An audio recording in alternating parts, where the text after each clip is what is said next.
اعوذ باللہ من الشیطان الرجیم بسم اللہ الرحمن الرحیم۔ میں بحیثیت بلتستان ورلڈ فورم کے چیئرمین گلگت بلتستان کی عوام کے ساتھ چند جذبات شیئر کرنا چاہتا ہوں۔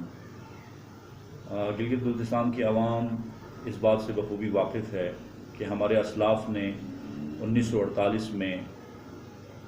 اپنے علاقے کو گلاب سنگھ ڈوگرہ کی فوج سے آزاد کرا کر پاکستان کے ساتھ کراچی میں ایک ایگریمنٹ کیا، جس کا مقصد گلگت بلتستان کو اپنی خوشی کے ساتھ، رضامندی کے ساتھ اور بین الاقوامی اس وقت کے جو قوانین انڈو پاک کے اندر برٹشرز نے دیے تھے، مسلم اکثریتی صوبے پاکستان کے ساتھ شامل ہوں گے اور ہندو اکثریتی صوبے یا ہندو اکثریتی علاقے ہندوستان کے ساتھ شامل ہوں گے۔ تو اس فارمولے کے مطابق بھی گلگت بلتستان چونکہ 100% مسلم علاقہ تھا اور الحمدللہ 100% مسلم علاقہ ہے، تو گلگت بلتستان کی عوام نے متفقہ طور کے اوپر جناح صاحب کی گورنمنٹ کے ساتھ یہ ایگریمنٹ کراچی میں کیا اور ہم پاکستان کا باقاعدہ حصہ بنے۔ پاکستان کی افواج گلگت بلتستان کے بارڈرز پر آئیں اور بھارت کی اشتعال انگیزی کو 73 سال تک وہاں پہ روکے رکھا۔ 1948 میں آپ یہ بھی جانتے ہیں کہ کشمیر چونکہ مسلم اکثریتی علاقہ تھا، ایک ریاست تھی جس کو پاکستان کے ساتھ شامل ہونا تھا، لیکن انگریزوں اور ہندوؤں کی سازش ملی بھگت کے وجہ سے کشمیر انڈین آرمی کے زیر نگیں آ گیا اور انڈین آرمی کو وہاں سے دفع کرنے کے لیے کشمیر میں جو موومنٹ ہوئی وہ آج بھی جاری ہے۔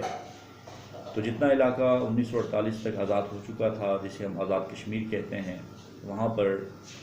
نہرو یونائٹڈ نیشن میں جاتا ہے اور وہاں پر جا کر سیز فائر کے لیے درخواست کرتا ہے۔ اور یونائٹڈ نیشنز چونکہ آپ کو معلوم ہے ایک خاص طرز فکر کی آرگنائزیشن ہے اور ایک کچھ خاص ممالک کی آرگنائزیشن ہے جس نے پوری دنیا کو کے نظام کو اپنے کنٹرول میں کرنے کے لیے اس آرگنائزیشن کو بنایا۔ تو انہوں نے نہرو صاحب کی اس چالاکی اور مکاری کا ساتھ دیتے ہوئے جب سیز فائر کیا تو انہوں نے گلگت بلتستان چونکہ پہلے آزاد ہو چکا تھا اس کو بھی ڈسپیوٹڈ ٹیریٹری کشمیر کے ساتھ انہوں نے شو کیا۔ بعد میں آنے والی لیاقت علی خان صاحب کی گورنمنٹ میں جب پاکستان کے مبصرین یونائٹڈ نیشنز میں گئے اور جب اس کو انٹرنیشنل ٹیبل ٹاک پر لایا گیا تو بدقسمتی سے پاکستان کے ناتجربہ کار اور جغرافیائی حدود سے ناواقف لوگوں نے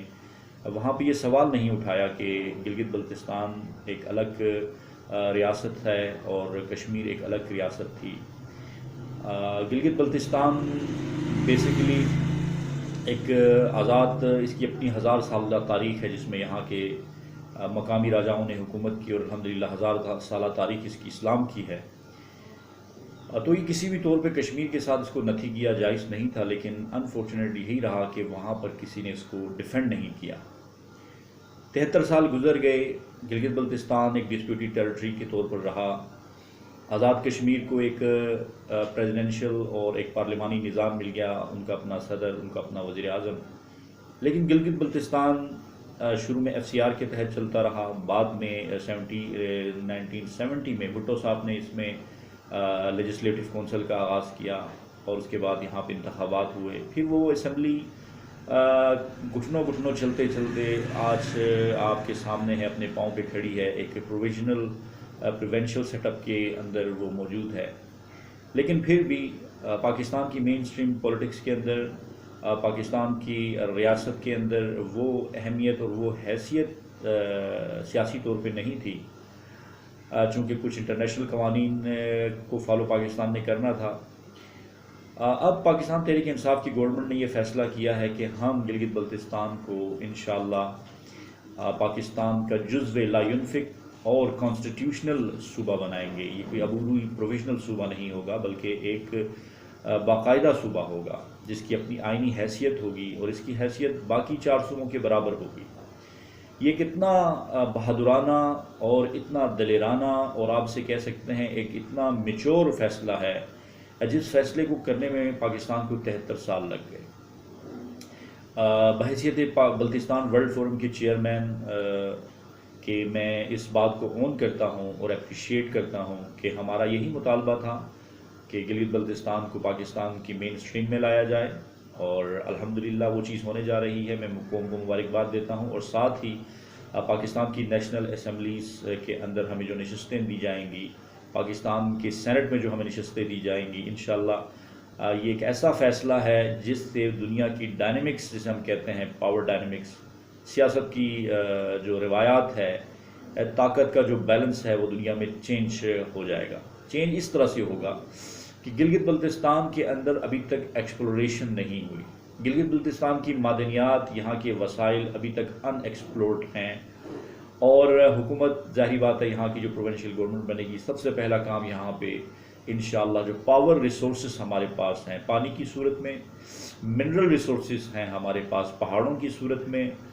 اور فریش فروٹ کے جو ریسورسز ہمارے پاس ہیں پھلدار درختوں کی صورت میں، ہربل میڈیسنز دنیا کی مہنگی سے مہنگی ترین اور انتہائی اکثیر اور اثر رکھنے والی جو جڑی بوٹیاں ہیں وہ یہاں پر پائی جاتی ہیں۔ ہربل انڈسٹری یہاں پہ گرو کرے گی۔ یہاں پہ انشاءاللہ جو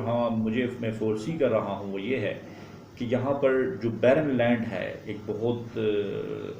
وسیع پیمانے کے اوپر، اس کی اگر آباد کاری کی جائے تو یہاں پر فریش فروٹس، ڈرائی فروٹس کو فروغ دیا جا سکتا ہے پوری دنیا کے اندر اس کو،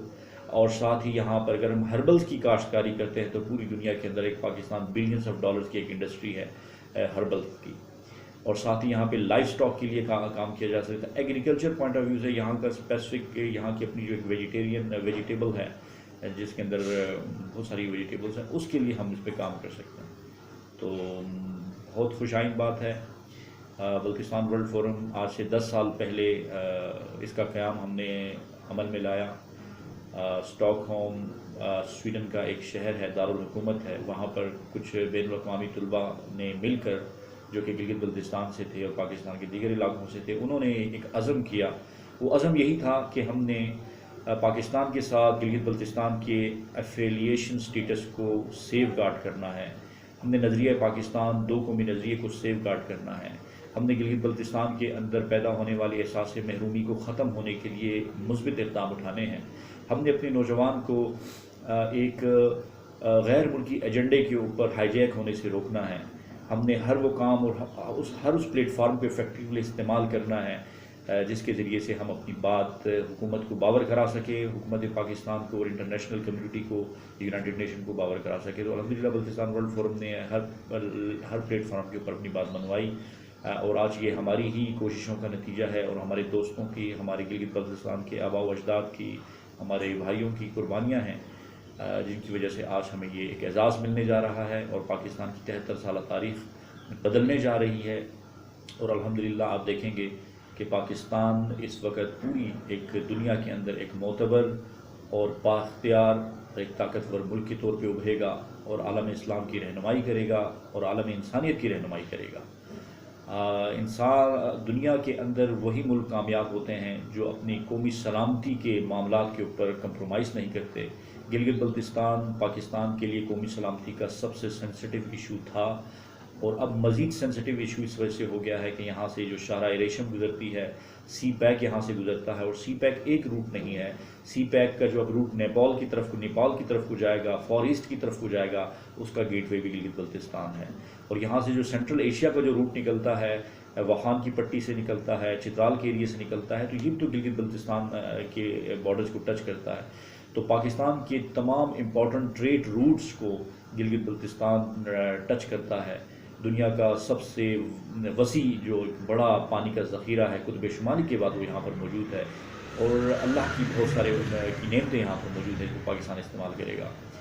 میں حکومت پاکستان تحریک انصاف کا، ریاست کے اداروں کا،